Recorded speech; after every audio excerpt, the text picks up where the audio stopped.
મંદિર છે એટલે હચવા ડેમમાં દીવાબત્તી થાય ને તો એ ઘણું મહેરબાની કરીને સરસ્વતી માતાના મંદિર બનાવો। આ 84 ખાતું તો આખું ભરેલું છે પણ 84 ખાતામાં લક્ષ્મી માતા અને સરસ્વતી માતા નથી અને આ બે માતાઓ આવે તો બીજી માતાઓ ઓટોમેટિક હેડી આવશે। જેટલી પહેલા સરસ્વતી હોય તો નોકરી મળે, ધંધા રોજગાર થાય, સારી ખેતી થાય તો ઓટોમેટિક લક્ષ્મીમાં આવે કે ના આવે?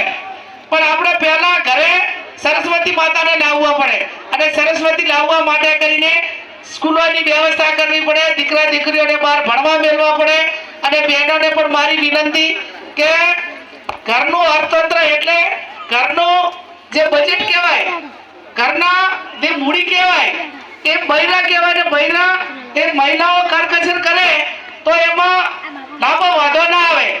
પણ જેટલી વખત બજારમાં જઈએ એટલી વખત જે વસ્તુની ખરીદી ના કરવાની હોય કર કરો તો પછી આપણે લગ્નમાં આ બાજુ મને ખ્યાલ નથી પણ અમારે એ બાજુ એવી પ્રથાઓ કે દાયદામાં એટલા બધા વાહન બધું હાલે કે હામે ઘર મેળવા માટે જગ્યા છે જ નહીં।